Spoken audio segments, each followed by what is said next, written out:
নেপালের কি অবস্থা!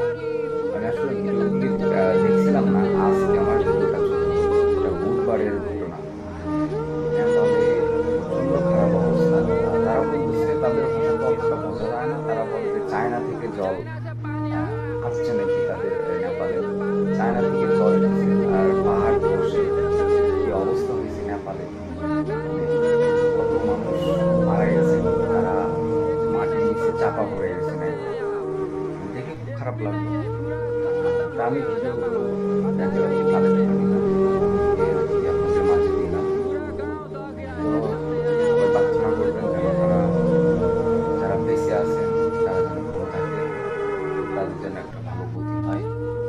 আর দেখা যাক, সবসময় কি করবো বলার কোনো ভাষা নাই। নেপালের কি অবস্থা! আমি আসলে ভিডিওগুলি দেখছিলাম না, আজকে আমার ভিডিওটা চোখে পড়লো। এটা বুধবারের ঘটনা। নেপালে প্রচন্ড খারাপ অবস্থা।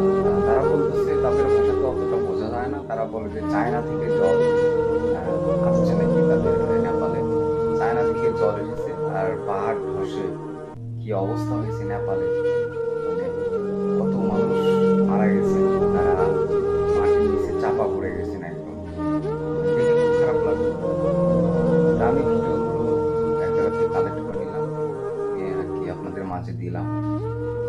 তো সবাই প্রার্থনা করবেন যেন তারা যারা বেঁচে আছেন তারা যেন ভালো থাকে, তাদের জন্য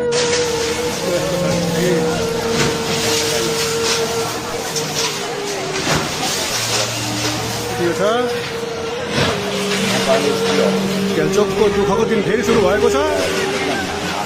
केल्चोकेको दुःखको दिन फेरि सुरु भयो। बिजुली अवरुद्ध, पुल अवरुद्ध, पुल समेत हल्लायो छ।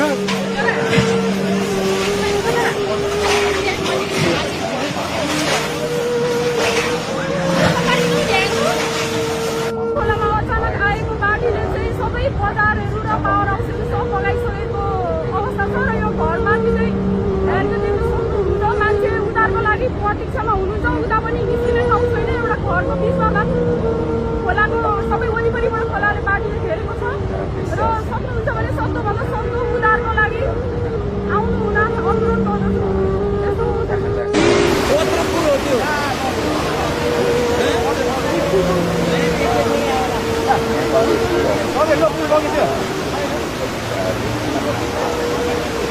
लिएर आएर सिङ्गो ल्याएर ले